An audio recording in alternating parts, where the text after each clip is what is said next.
Exactly. Right? All right. Well, we'll go ahead and get started for the morning. Hello, everybody. Hope everyone's had a good week, an active week, a socially justice active and oriented week. Um, so we're here today just to give some of our updates here at the chapter level. Also to hear if you all have any questions or need anything from us at this time. We've got a couple of new things, well, a bunch of new things as always. It's funny how in just a couple of weeks a lot can change.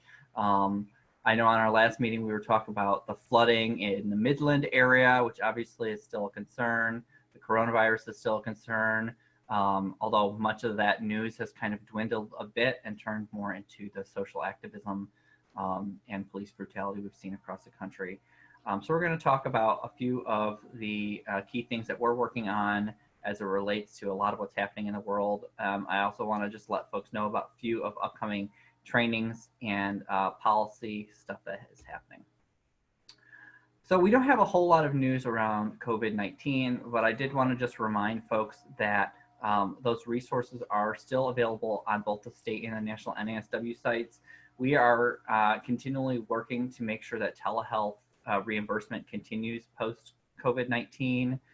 The national office is working with Medicare or Medicaid to make sure that that stays. But really, there's not a whole lot of new news as it relates to social work practice and COVID-19. As things open up more, we did, is that the next slide? No, so in a minute, I'll talk about how to open practice safely. We had a good conversation last Friday on that. So I want to make sure folks have resources if they're contemplating opening their practice back up, how to maybe do that, and what things you might want to consider as you open up. So I'll let Algeria talk about some of the policy stuff. Yeah, hey everyone. Just wanted to give you a few updates around some recent executive orders. If you have not been following those, there still are more. We're at over 100 plus executive orders. But recently, the governor signed an executive order rescinding her safer at home order and moving the entire state into phase 4 of the Michigan Safe Start Plan. The next PowerPoint slide, I'll just show you an overview of the Safe Start Plan. She began to rescind some executive orders around FOIA and hospital capacity, emergency medical services, and loosening some rules so individuals can visit their patients in certain healthcare settings.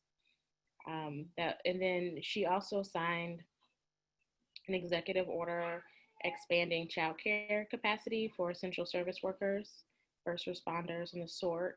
And last night, I did not put this on this slide, but we saw her extend the eviction moratorium through June 30th. So that is a great, some great initiatives and great moves. We're seeing some changes as it relates to COVID-19 and opening because the state has seen a drop in COVID-19 cases due to Governor Whitmer's aggressive actions. Throughout April, the positive cases that infected an average of less than one person, so allowing the curve for COVID-19 patients to fall. Because of her aggressive measures around public health, as well as Chief Medical Executive Director Jonae Calhoun, they were able to really protect Michigan and Michigan families. In April and May, Michigan reported 218 new confirmed cases of COVID-19. And in June, Michigan has averaged 237 new COVID-19 cases and 24 deaths per day. So in May, Michigan averaged 516 new COVID-19 cases and 56 deaths per day. So we are seeing those cases decline. And I believe the governor's office put out a really nice analysis the other day of how those cases are starting to drop. So this is just the Safe Start Plan. If you can't see it, I know it is available on the governor's website. But just recently, we were in phase 4. I know she's announced that The Upper Peninsula and 17 counties in the Northern Lower Peninsula moved to phase 5 as of June 10th. So that meant like the salons, movie theaters, and gyms are reopening. It will be announced here in the coming weeks that the state will go to phase 5. So phase 5 allows for outdoor gatherings of up to 250 people, organized social gatherings of up to 50 people, still with social distancing measures. Currently, the limits are 10 indoors and 100 outdoors. And performance and sporting venues have the capacity still of 500. So I look forward to know about you all, but moving into phase 5, because it's been rough for us all. And we'll continue to update you all about that information as we hear more and go through it. I think we go to the next slide. You all are able to see that. So on the next slide, I just wanted to,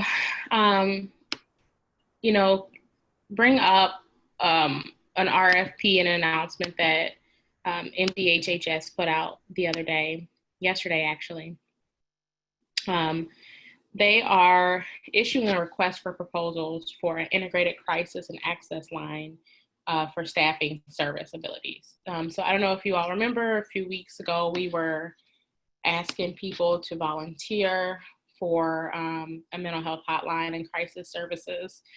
Social workers who filled that out, social workers and licensed professional counselors filled out those lists, and those referral lists were supposed to be expanded across crisis lines for individuals who,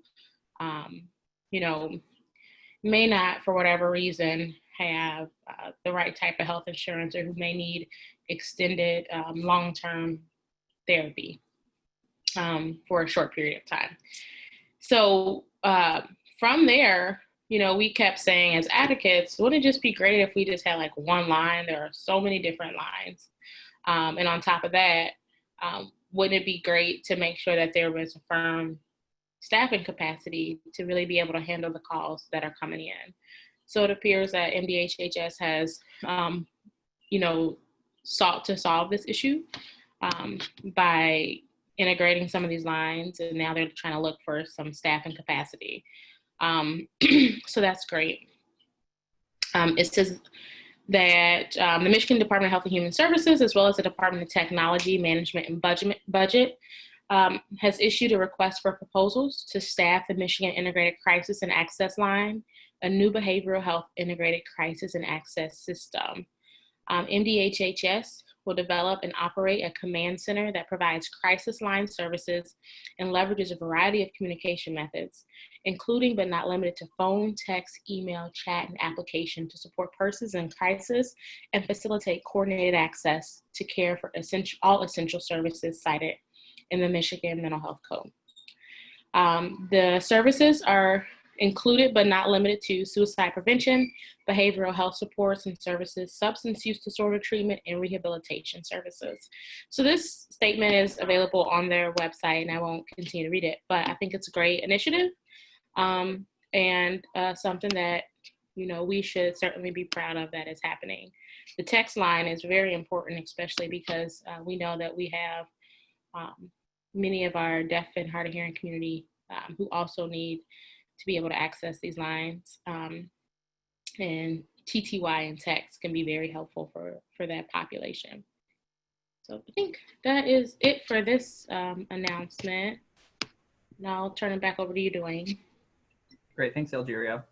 I think one of the good things that have come out of this pandemic is that there are a lot of new services that have been created or developed as needed the last couple of months. And I do think that many of these are going to be long-term things that are going to just stay with us, which have been probably needed for a long time. And I think as we talk about telehealth, I know the clinicians have found that many clients are preferring telehealth to traditional therapy. And I think that there was a lot of fear that that wouldn't be the case, or that teletherapy wouldn't be as effective as a method. And obviously we have a lot to consider when we do telehealth, but I think that that there is some good stuff that's coming out of the last couple of months here. And as it relates to kind of the numbers of the pandemic, I know that here in Michigan, what we're seeing is our numbers have stayed pretty steadily down the last couple of weeks, where many other states are starting to see that second wave.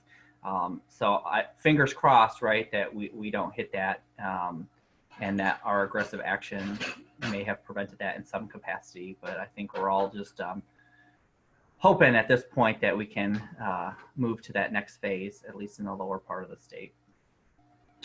Okay, so just a couple of continued benefits and new initiatives. So as it relates to COVID, we are still continuing our clinical peer support group the first and third Friday. So that will be next Friday from 10 to 11. Last week, we did hold a special conversation on how to open your practice safely post-COVID-19. If you weren't able to attend that and are interested in listening in, we do have the YouTube video available on our webpage and our YouTube channel. There's also the chat log for that and some additional resources. There are a couple of specific resources that we wanted to share to make sure that you knew about. One of them is from NASW and is on Are You Prepared to Resume Your Services?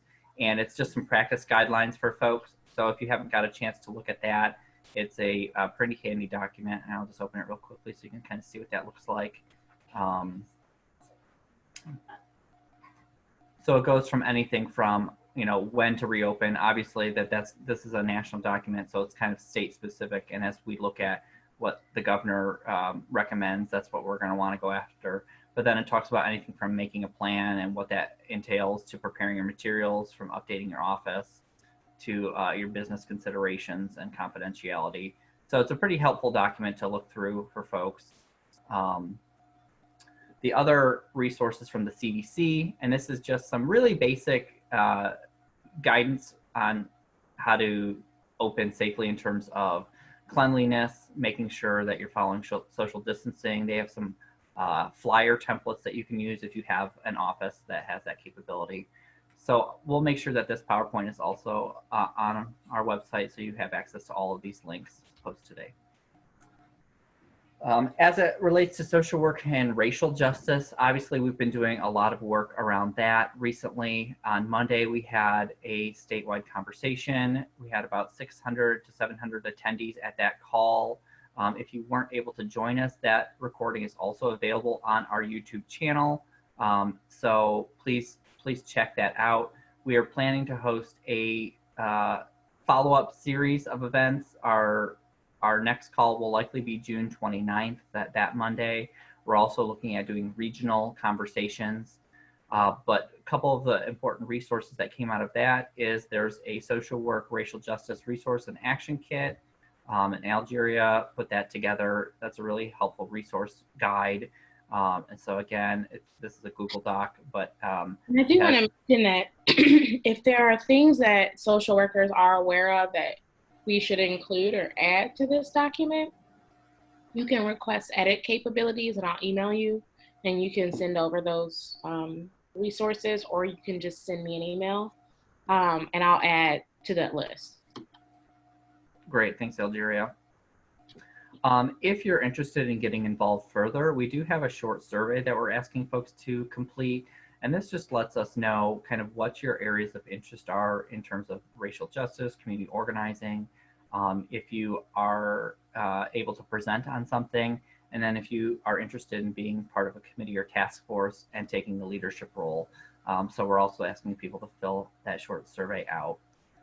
On the Monday call, we did our first ever kind of live fundraiser for the Detroit Justice Center, where we raised over $2,000 in that hour-and-a-half phone call, which was kind of incredible. Our goal was 1,000 and we smashed it. So if folks are interested in donating to that, it's on the pinned tab on our Facebook page, chapter Facebook page. And so we don't have a new goal, but any amount that goes towards the Detroit Bail Project, which is really critical right now.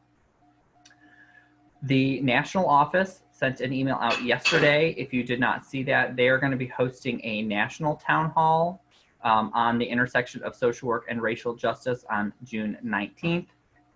They are going to be Facebook streaming it as well from 2 to 3:30 p.m. So if you would like to participate in that, please save that date in your calendar. They additionally sent a bunch of additional resources on that email yesterday. It's titled Member Link in your email, so just check that out. There's some practice resources, some additional trainings that they have available online, as well as an update from the national CEO, Angelo. In other news, we thank all of our members for voting over the last couple of months. We do have a bunch of new social work leaders that are appointed or that are elected to our board of directors and our CCNLI. I just want to quickly introduce those folks. Judy Kraus, who is our current Region 1 rep in the Upper Peninsula. She's going to be continuing on there. Region 3, Phyllis Colagros is going to be our Northeast Lower Peninsula representative. Karen Van Dusen is going to be our West Michigan. Jennifer Klaus, Region 9, Southwest Michigan. Leticia Rogers is going to be our chapter committee on nominations and leadership identification representative for Regions 8 and 11. And our two new student reps are Jennifer LaFawn and Denard Bernard, our BSW and MSW reps. So we want to congratulate them on being elected into our board of directors. All of these individuals will take their positions starting July 1. Everyone except for the student reps have 3-year terms. Our students have a 1-year term. We are planning on doing our first ever kind of meet your board event on July 1. So this is going to be just a virtual get to know who all of our board, both new and returning folks are. We also hope that you all will participate and let folks know what you would like to see in your region. We're really hoping over the next couple of years to build up our capacities in the region. We're also looking at possibly starting regional teams or regional units where we incorporate faculty, students, professionals from the region to help organize different parts of the state. We know that each part of the state is very different in terms of what social work looks like. So we want to have a really good group of social workers that are kind of organizing continually across the state. This week, we also started our self-care series on Wednesday. So that's going to be the second and fourth Wednesday of each month from 12 to 12:30. We had about 60 people join us this Wednesday, which was wonderful. It was a kind of a chair yoga session, which was great. We are planning to do that, like I said, second and fourth Friday. You can join us either through Zoom or on Facebook Live.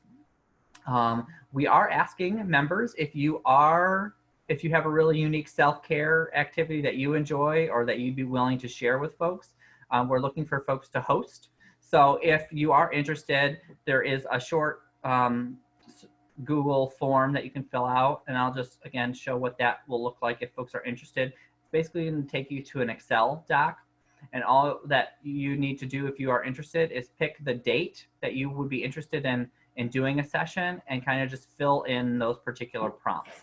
And that gives us an idea. So we've got another beginner yoga coming up on June 24th.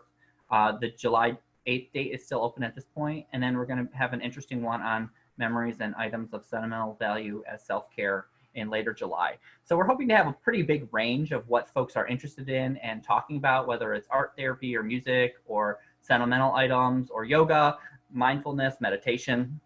We know you all have some really good self-care strategies out there. And we would love to share those. So if you are interested, please fill that out. In terms of political stuff, obviously it's a giant election year. Surprise! 2020 is a whole bunch of fun. So Alger, I don't know if you want to talk about this briefly, or I can cover it if you want. Yeah, so we are in the process of endorsing candidates for MPACE.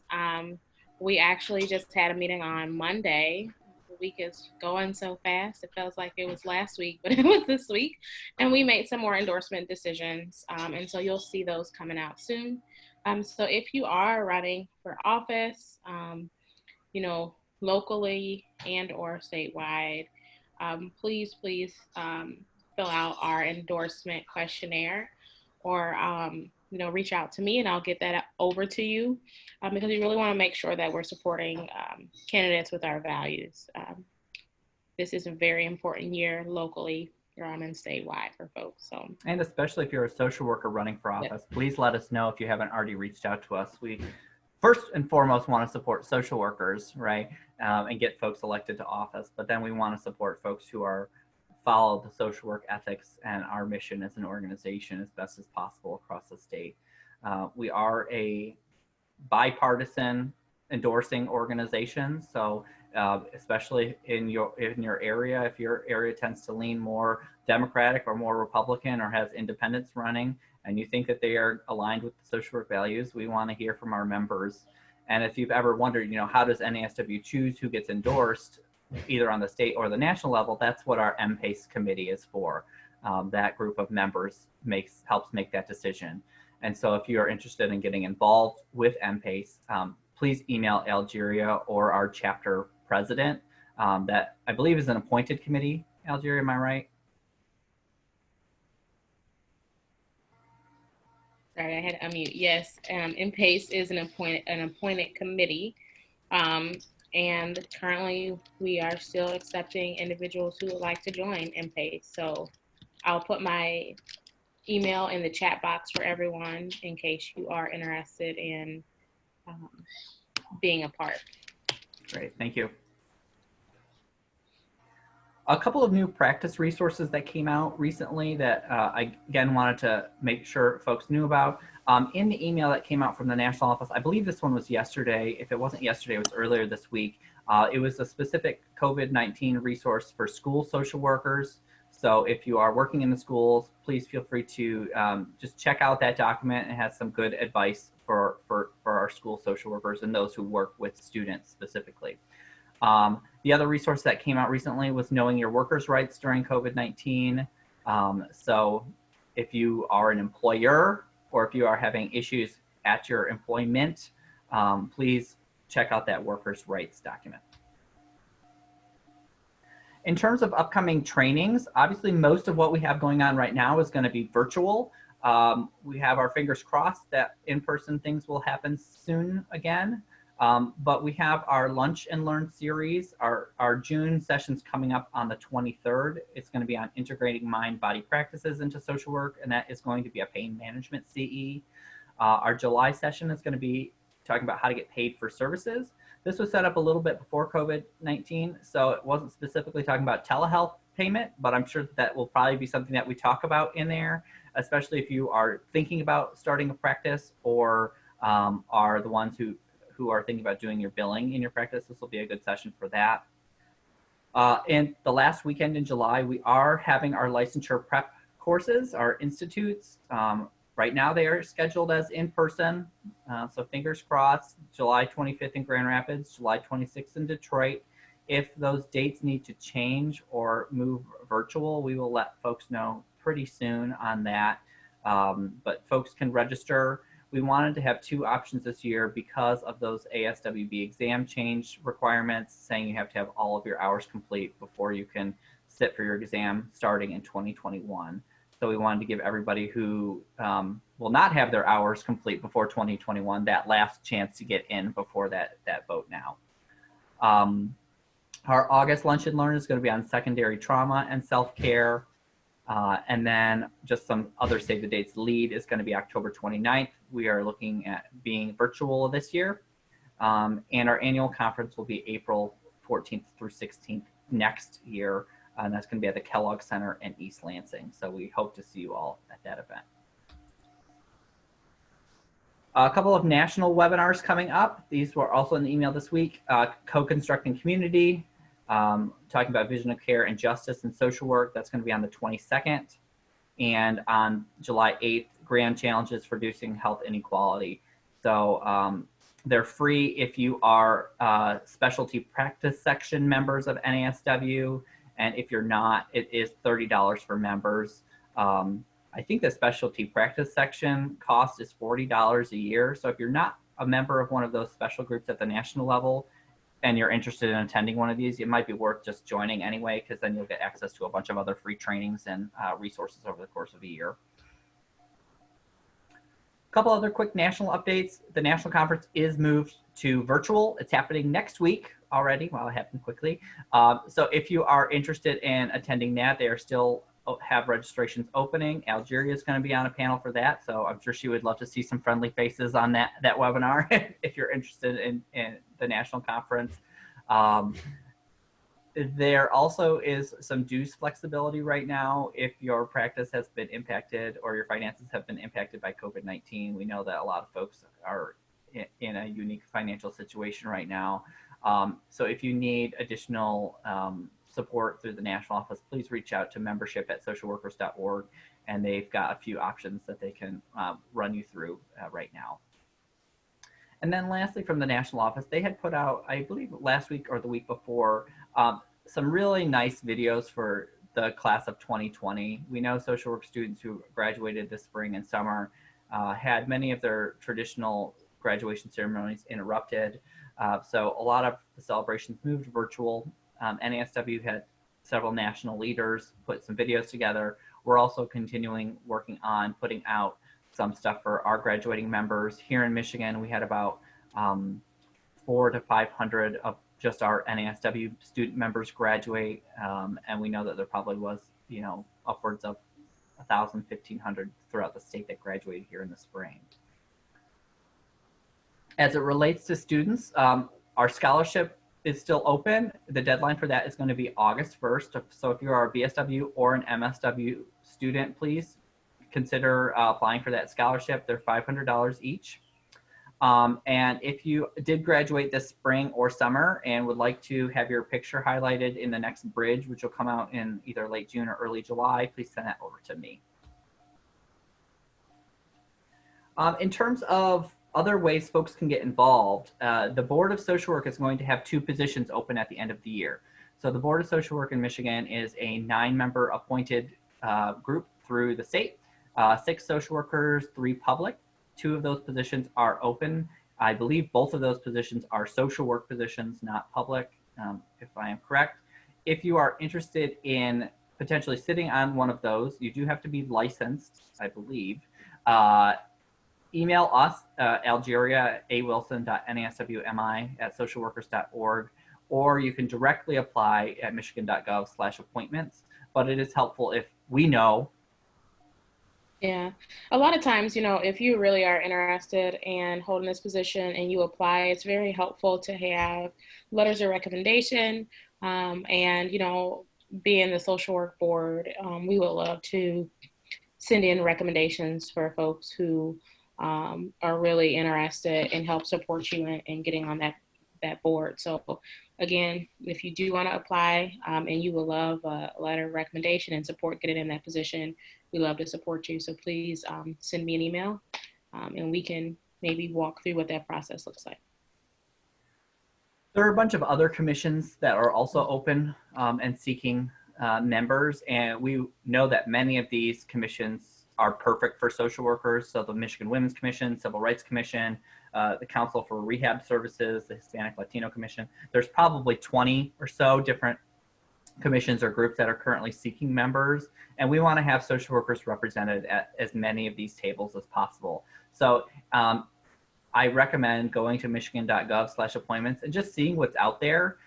There are commissions that allow students, and there are commissions that allow youth on them, depending on what their kind of mission is. So if you've got really good folks that you know of that you think would be appropriate for one of these, please pass that information along.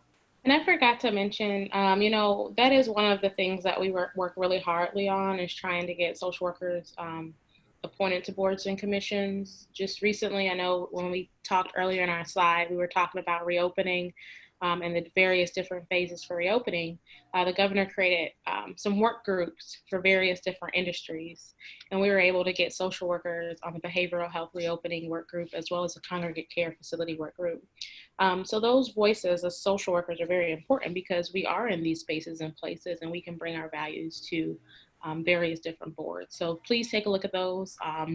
And like I said before, we will always support you all in that process. I think this might be the last slide that I have in terms of before I do a quick little demo. But we wanted to let social work, if you're at an organization that's hiring, We would love for you to share your posts with us. It is free for any agency to post a job on the NASW-Michigan website. And we know that this is kind of a unique time for employment right now. So we want to make sure we have as robust of an openings listed as possible, especially for those if you're hiring limited license folks and new graduates. It's a challenging time to be entering the field right now. So we want to make sure that the positions that are out there are open for folks. So you can just go to NASW-Michigan's website and go under our Career Center to find information around that. Any questions from you all before I kind of do a quick little demo? Dwayne, I have one question. Yeah. Probably for Algeria. So I'm going to be starting to help a local city council person who's running for state representative, and hopefully she'll get elected. My question is, I'm just kind of thinking down the road that if she does get elected, how would I make a case for advocating for her to have, in some capacity, a social worker on her staff, whether it's part-time, full-time, or volunteer or whatever, to work as like a community outreach liaison person, for her constituents? Do we have anything in writing that makes a case for that? I guess that's a two-part question, right? So we do ask in our MPACE questionnaire, if elected, would you be committed to employing or, having social workers as staff in some capacity, whether that's internships or paid? However, it does come down to each individual office and budget as they are an elected official and what they are able to do. The majority that is in office typically have higher budgets to employ more staff than the minority. And also, as you are in majority floor leader roles, those budgets for staff capacity are more as well. But I do believe that, if you continue to use your voice with that person who's running for office, if they have that capacity to employ, a community outreach person or engagement person, they will do so. We see, some offices do have that. They'll have a staff person in the Lansing office as well as a engagement or outreach coordinator as well in, their local district. And some just has that one person as both. So I definitely think it's just up to that candidate and that office's budget. But yes, you always continue to advocate because it does make a difference when you do have that that additional role, and especially if that additional role is a social worker. So. And the other suggestion I would have is, even if they're running now, I would recommend reaching out to whatever the closest schools of social work to you are, which is probably Oakland University, maybe Wayne State, Madonna, somewhere out in that area. Because I bet there are students right now who are looking for macro field placements, especially for the fall, or there are some that are looking for the summer as well.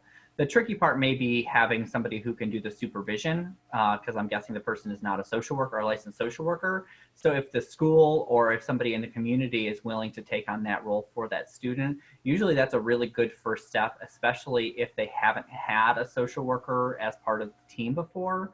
But we know, and we have seen social workers in a whole range of capacities as it relates to political social work, whether it's just staffers, campaign managers, policy writers, running for office themselves. And so if you can get a student in there and build that relationship with the university, it might be an unpaid position now, but if the person gets elected, it may turn into a paid position, which could really benefit that person if that's the area of social work that they're primarily interested in. So I would recommend reaching out to the field offices in the schools close to you if that's an option, or have that individual person who's running reach out to those field offices. And if you need those contact information, feel free to reach out to me.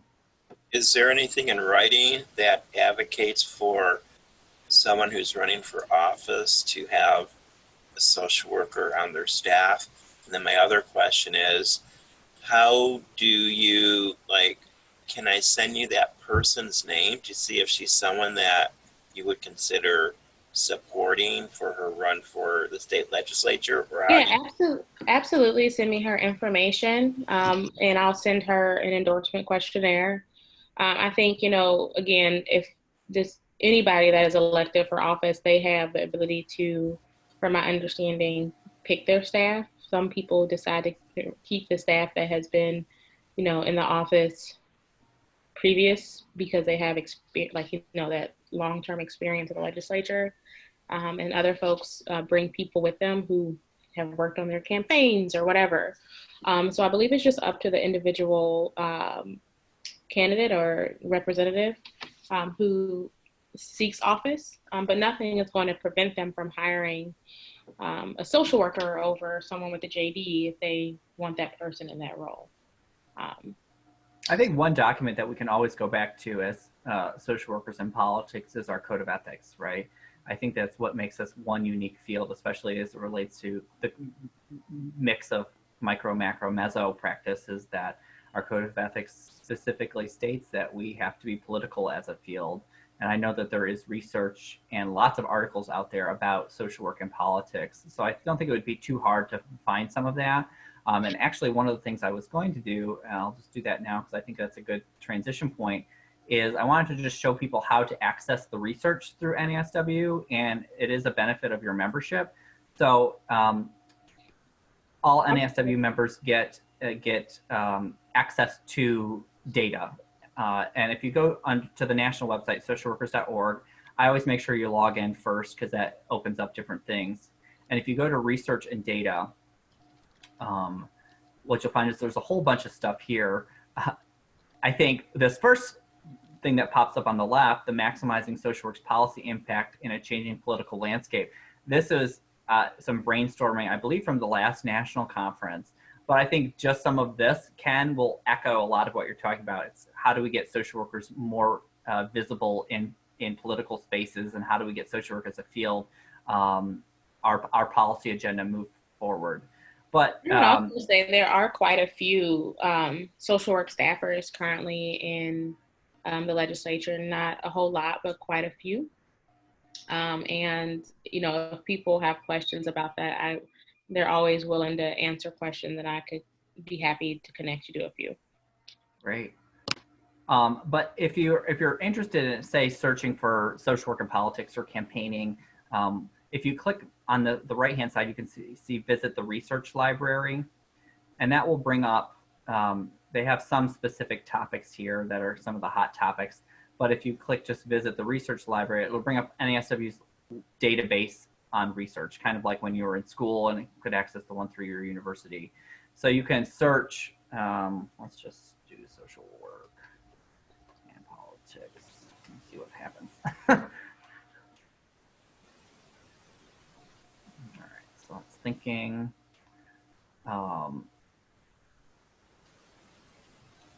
how many it says in here, 399 just with that particular topic area. Now, obviously not everything is going to be particularly relevant to running for office. Political activism and social work educators, social work, politics, and justice.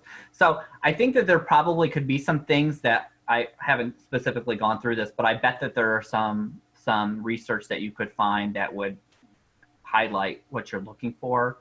And I think the research library in general is a helpful tool for many folks who may have questions as it relates to theory.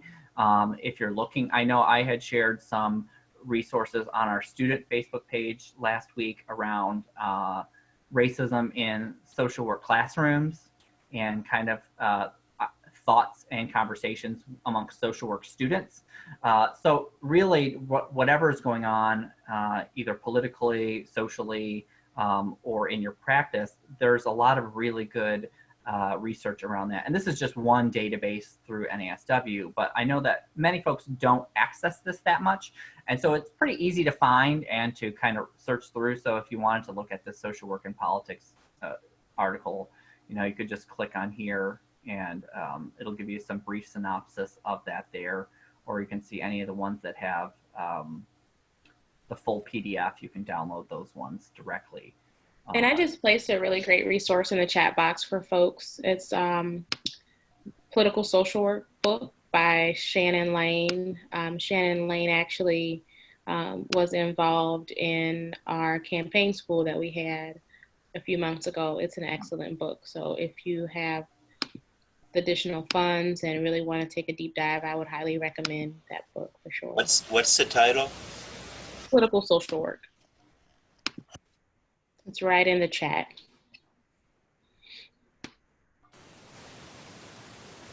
Great. Thanks, Algeria. Any other questions from folks?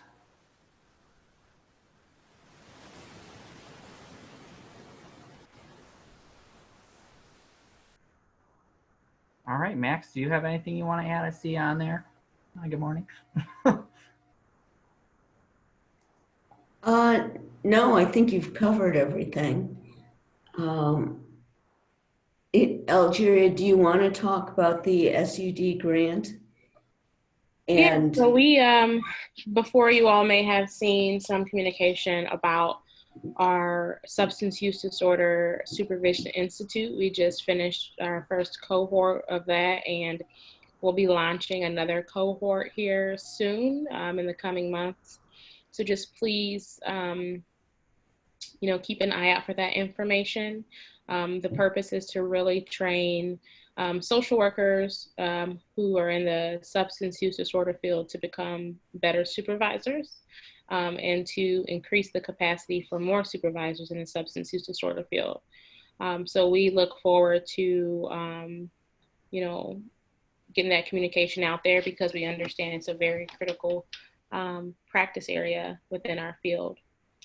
And with COVID-19 and unemployment and health disparities and everything else that everyone is going through, we know behavioral health and substance use disorder is going to continue to be on the rise. So we want to make sure social workers are prepared in that area.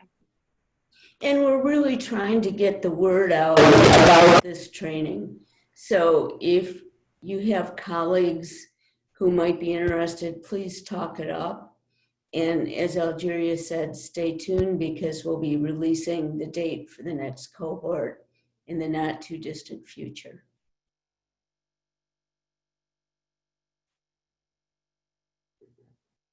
I'm done. All right, thanks, Max. Well, I think that wraps us up for today. I hope everyone has a nice weekend, and we will plan on hopefully seeing you in a couple weeks, if not on our clinical call next week. All right, that's it. Happy Friday, everyone.